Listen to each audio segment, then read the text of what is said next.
Hello guys, today I'm going to show you quickly how we can achieve a paper toon, a paper cartoon, a paper illustration like this.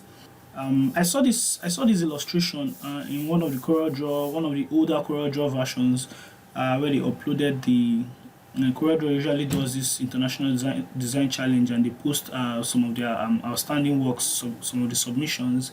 I saw one of the submissions and it was this paper dog. So I decided that today we are going to create or recreate this design using one or two tools at our disposal in CorelDRAW. So the first thing we want to do is, if you don't have, obviously you don't have this, so we're going to create it from scratch. So you're going to create a new page, a new document, and for me I call it paper dog. So I'll just add a second page to this page one. Since I already created it here, we just want to recreate, so I just add a second page. I love illustrations because for me it's just combining shapes and achieving, combining shapes to achieve new shapes, you understand? So for these particular shapes, we are going to do a lot of combinations. If I were to separate this, you'll see that I created a couple of let's say 2, 3, 4, you see, so it's like 5, 6, 7, 8 different shapes here we have, all combined to form this paper dog. So it's quite easy. Let's just bring them all back. So the first thing we want to do is, let's just create the body. And one sweet thing about drawing or illustrating is, when you're doing that, you need to have a basic understanding of the shapes and even the line tools that I use to draw shapes. Let's try to create the body, which looks like the first thing we need to do. So just do a Ctrl C. I want to have it at the side so that I'm working and generating it at the same time. So I'll just bring it to the side here. Yeah, so I think it looks better on a white background. So we select a box and we'll draw a box like so. And for this box, we could add another box for the face. Let's do that. Let's just create skeletons. I call them skeletons, like just random shapes that you're going to use to generate your shape at the end. I think we need more boxes, so let's add a box here. What else? We need a box too, so another box here. Where else? We need a box for the ear, so another box. Do we need a box for the tail?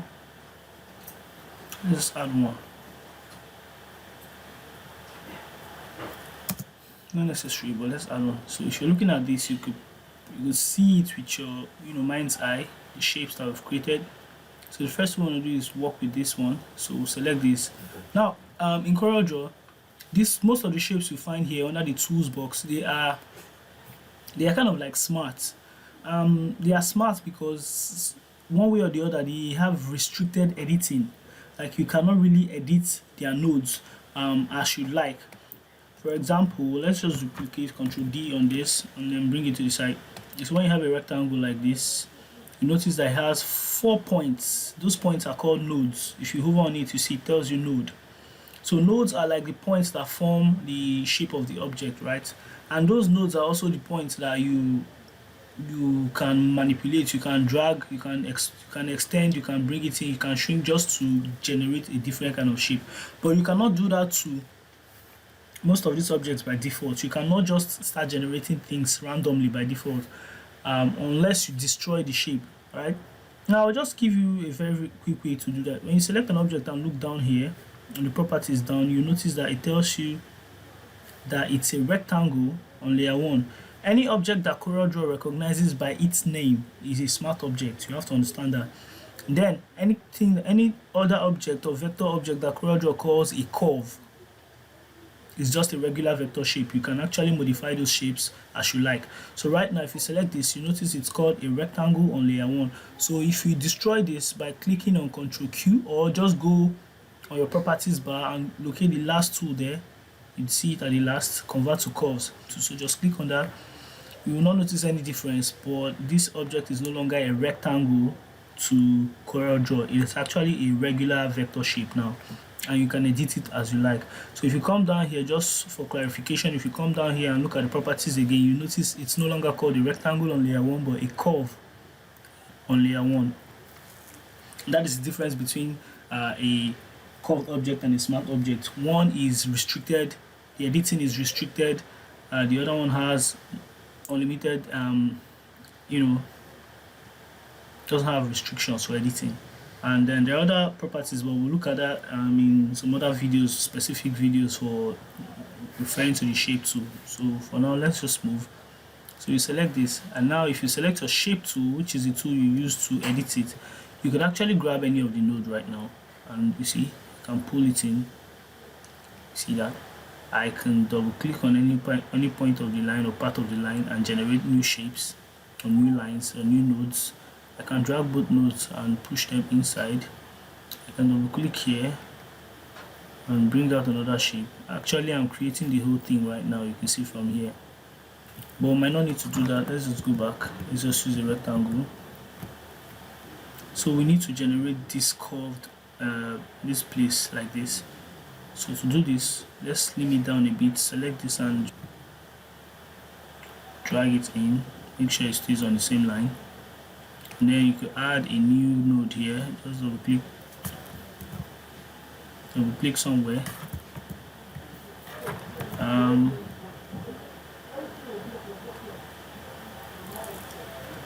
And then let's just right click on this node, on this line, and say to curve. Right now, this curve is different from that curve that we are referring to here. Right, this curve refers to lines that are straight, trying to make them flexible. So when you say to curve, it means you're turning a straight line to a curved line, and immediately you do that, you notice there are controller arrows pointing in and out. So those arrows, you can use them to either control the lines from the individual, from the opposite directions, or you could just grab the entire line itself and drag. So you could do something like this. You could just grab the controller now and bend it down a bit to generate that. And if you want this to curve out, that means you have to also apply curves to this. So we could just right click here and say to curve as well. And let's just delete this node here by double clicking. Select this one here, bend it in, then bring this one out like so. I think theirs have kind of like sharp, so you need, if you want it to be sharp, you need to place a node here and then, like that.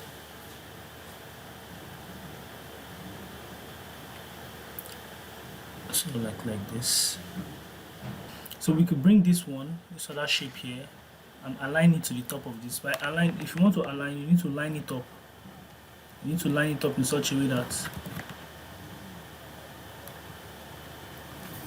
I need to turn this to a cusp node and just raise this up a little bit. So the control is just, when you're working with a cusp node, you can easily control both sides of the node without both lines opposite the node without affecting any of them. So I could bend this, whichever way I like, and it doesn't affect the opposite side. Yeah, this is it. This looks good without wanting to do too much. So for this other shape we've brought in, I'll just select this, hold shift and select this one and press T, and it aligns to the top. Or you want to do that the hard way, just select this, hold shift, select this, then go to your object, another object, you go to align and distribute, and you go to align top, and you click on it. Now in the case of this one, we don't necessarily need to convert this to a curve, and I'll explain why. Now when you create a box, a rectangle, as you can see from the property, it also has special attributes. That is also another property of smart objects, right? Most of the objects here, when you create them, they have these special attributes on their properties, right? For example, text.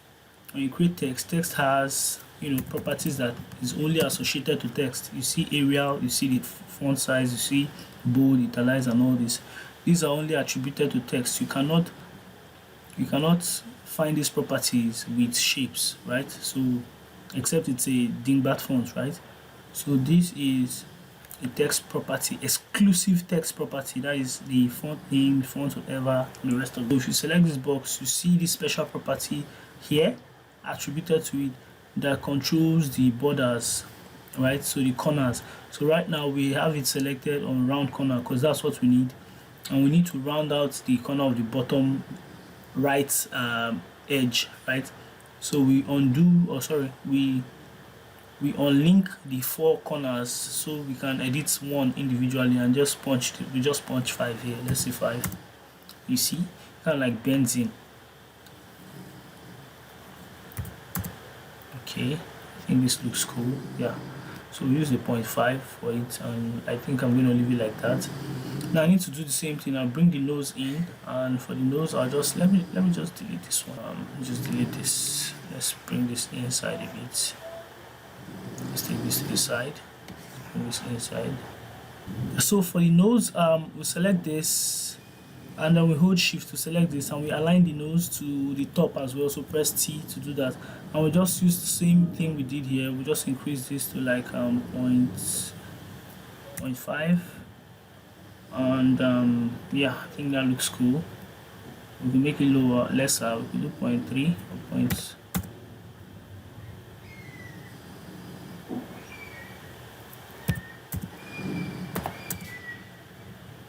just the 0.2. 0.2 looks nice. So with this, you can see we've achieved this, and yeah, for this one too. So all we need to do right now is add a third element, which is the tongue. I think we need to shift this thing out a bit. So select both of them, holding shift, and just push them out a little. Now you notice that this is not kind of like curvy around here, so we're going to work on that later to make it a bit curvy, or we might still leave it. It doesn't really matter. And so right now we need to bring the tongue. So select this box, which is our tongue, and drop it here, and we need to like curve it out a bit to make it really curved. So just zoom it in a bit, or better still, let's zoom out so we see what we're doing. We'll do a Control Q on it, like I said, to curve it, to turn it into something we can really shape. And we could just grab this, and we could select all the nodes and turn them to curves, because I feel like everything here looks curvy. So we could just select all the nodes. How to do that is you select it. After you've turned it to a curve, you use your shape tool, you highlight all the nodes, and then you go to the properties bar and you locate your to curve. So you click on to curve, and everything, the lines all become flexible, right? So if you grab this line and bend it, you see it bends. Grab this one bottom here, you bend it, it bends. Grab the one here and take it inside, it bends, right? And then we could delete this and just use the arrows to control this. I don't think it's such a good idea if you ask me, but let's just keep doing this. We'll add a new node there by double clicking. I'll bend this one out, and we bend that node. Let's see what we have. It looks pretty cool. So we double click on this, and you can smooth out this node by clicking on the smooth node, so it makes it a bit smoother. Or we can use symmetry, so it doesn't it follows the shape. Anytime you bend it out, it follows the shape. And we have something like this here. So we could zoom it out and see. Looks pretty good. Looks pretty good. So right now the next thing we need to do is we need to, let's reduce this just a little bit. Next thing we need to do is to select this and tweak or twist it or rotate it. So you can hold Control to rotate it at a very good angle, like 1, 2. I think 2 is okay. And then we could grab the whole thing and push it up like that.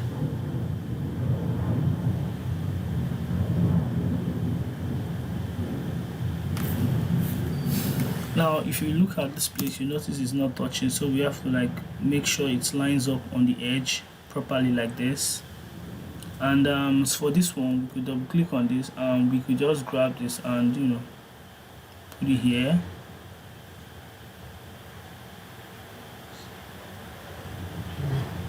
We could grab this one, just like this.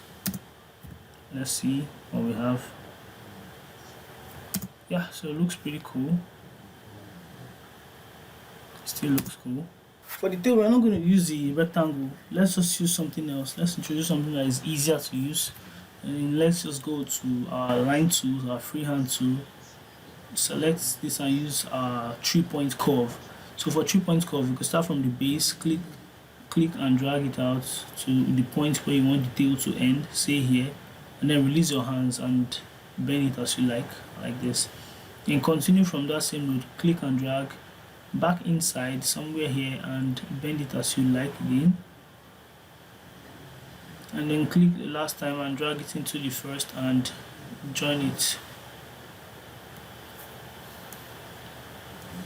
It didn't bend as much as well, but it's not a problem, we could always work on it. So double click on this and grab this, take it up a bit, and then bend it out from here like so.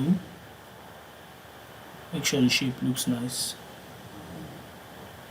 and do the same to this one.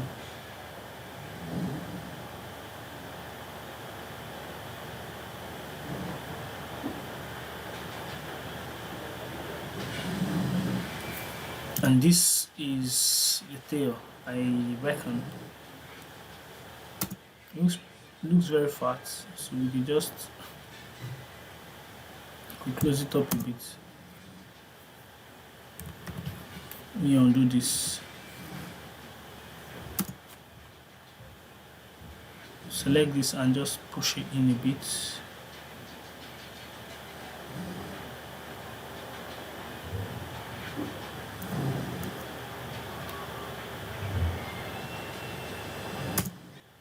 Now the tail is done. You can stretch it up a bit if you want. So let's see it again and zoom out.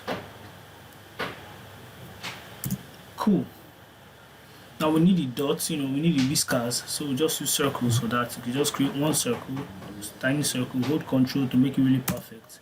We can zoom into that area and just grab the circle, put it here, and obviously we have to reduce that, like really tiny. We can make 3 copies of it. Okay, so let's have this, Control C, Control V, and just drop it here, and Control C, V, and then drop it here. And yeah, just put it in the whiskers area, and let's see. Yeah, the face looks really long, but you get the idea. That's like because we use the long rectangle for that, so we can make it really short and achieve that. And the last thing we need to do is the ears, right? So we could use something similar to this. If you look at it, they kind of like look the same. So you just do Control D and take it here, and let's make it big, and let's stretch it down, and let's rotate it, make it straight or almost straight like that, and let's just try and tweak it a bit. So double click here, grab this and bring it in a bit.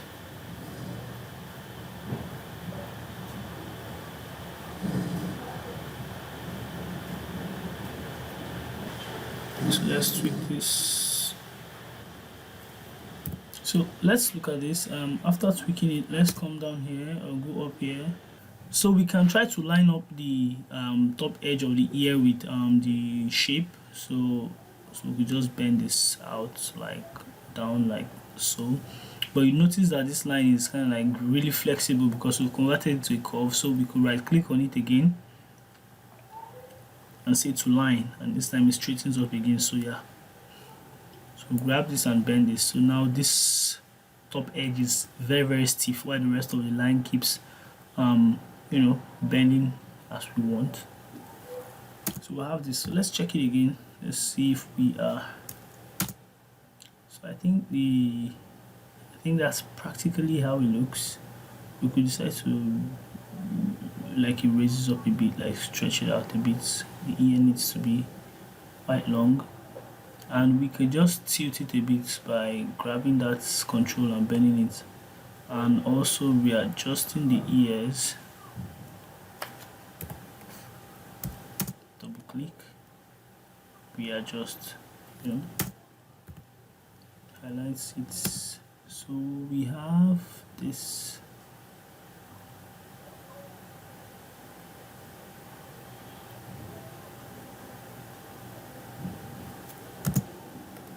Yeah, so we have this. I deleted one of the nodes here and I had more control over the whole curve here. So I think this is everything we need, right?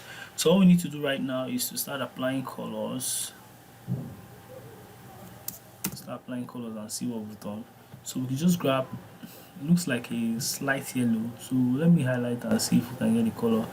Okay, it's the X code for this one is, and I think it's not actually just a single shade of color, though this one looks like a single shade, but for the ear it looks like a gradient, right? It's a gradient of colors so the light can play. It's a light and dark, like where the light is hitting. So but for this one we have a single shade which is like hash FAB214. So if you want to apply that, you can use your eyedropper, but since you don't have the image, you could do hash FAB214. So let's just go select this, go to your G, shortcut is G, or click on interactive fill to go to solid color here and do what did we call it, FAB214. So let's do FAB214. So let's use our G again for interactive fill to, and then do hash FAB214 and press enter, and it applies the color, right? And then for the ear, I think we're using the same thing. I think we're using the same shade of color for the ear, but the ear has two shades. So here is EDC. We use F5D365 and the one we used before. So F5D365. So we can select this and we go to interactive fill 2 again, and then this time around we use the fountain. For this one we use, I'll just call the color code. I won't get the color code again, I'm not carrying it in my head, so I'll just use an eyedropper to pick it up again so you can remember it. We could use, there are lots of shades here, so F5D365, I think. F5D365, F5D, let's try that. F5D365. Just tab it in, yeah. So, and then for the bottom color, we can use the one we've already achieved. So we can just grab the eyedropper and pick this one, and this. And we need to apply the same color here. So this is this, and then we have to do a little bit of joining or welding. So select this one, hold shift, select this one, and come to your properties bar. You see the weld tool, so weld it together, they join up together. Because it has a really long nose, right? Long snout, and then for the nose we have 8E6B35. I'll just pick the color from here, 8E6B35, and apply here. And for the lips and for the tongue we have CE5117. Just pick it. And I think it's a gradient too, because try to create a dark and light. So let's just put the bright one first. And then these ones are like this, brown. So we'll apply them. The whiskers are brown. And then what else? The tail. We can use the same color for this. But obviously you notice that it will blend in once we take out all the outlines. So if we select all this and go to the properties bar and say none for the outlines, you notice that it begins to join up, and that is where we have a little bit of issue. So right now this one we need to create a gradient. So press G again and press this, and on this white side we need a darker shade. So we'll select this, select our eyedropper, and we pick this dark shade, and then we readjust it, we push it all the way down here, make sure it starts from here just to create a shadow, and we have to send this behind. So hold Control and do page down a couple of times, send it down one step at a time, one step at a time, yeah. So now right now it's behind. And the tongue as well, we have to send it back, so Control page down, yeah, it's behind. And so we do for the nose as well, Control page down, it goes behind. Our start is really long. For the ear, we want to readjust the way the outline looks. So we press our G again, and this time around bring this shadow to the bottom side, and not entirely to the bottom, because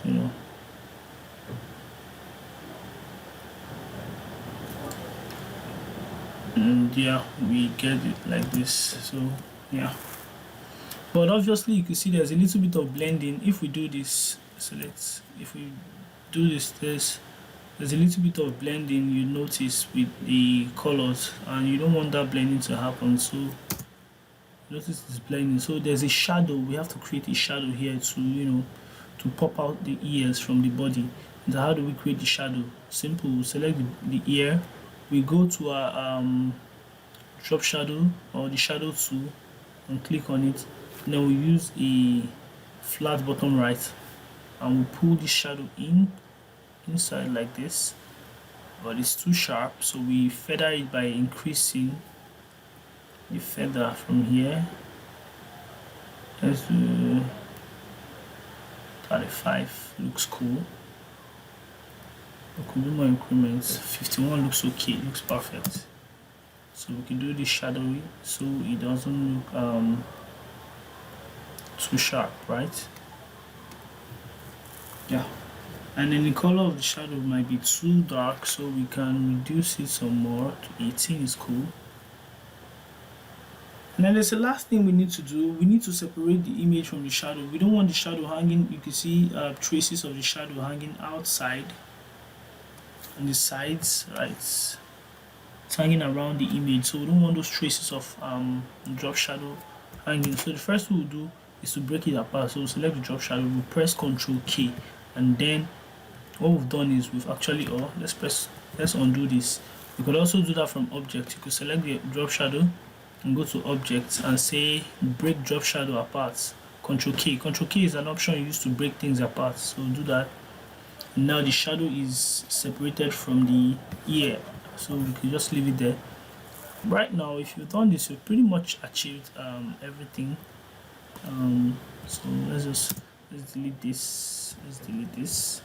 Let's bring this a bit to let's bring it closer. Now zoom in.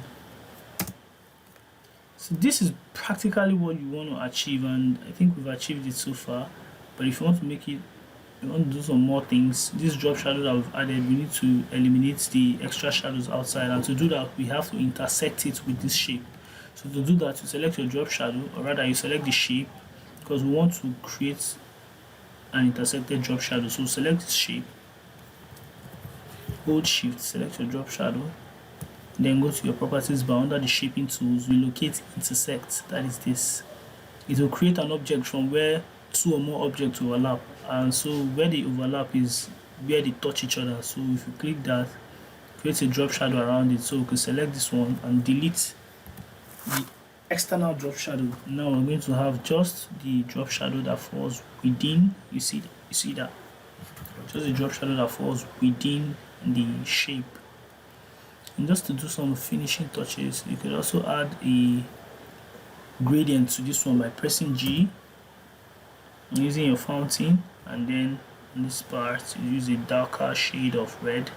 So you can select our eyedropper, and just any red you have, you can just drag it down a bit to a darker side, and then turn it, flip it, let it stay at the top like that. And what else? Yeah, the final thing we could do is we could add noise textures to this to make it look a bit rough, to have a bit of roughness like this. So we can add a bit of roughness to it if you want. It's not optional. If you've done this, you pretty much achieve the paper effect.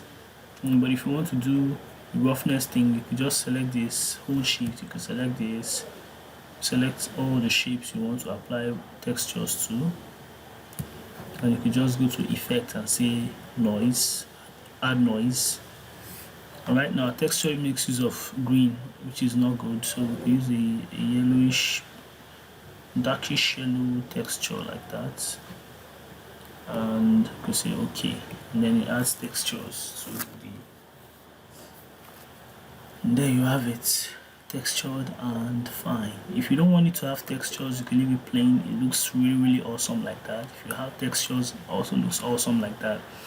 Now with this, you've been able to create your paper texture dog, and yeah, there could be easier methods too. You could use your line tool to draw the whole thing, but you could also sketch it out on paper and then bring it here and trace on it, which is way more easier. But that is if you really know how to draw, or you can use your pen very well, or to a very good considerable extent. But if you cannot, you can always use your general shapes and work on it with your shape tool till you're able to achieve whatever shape you want to achieve, and then you're done with the design. So with this design, you could be able to create with other animals. You could try with maybe a cat, you could try with a fish, you could try with other animals, and maintain the paper style design, paper texture design. Let's see some amazing stuff you're creating.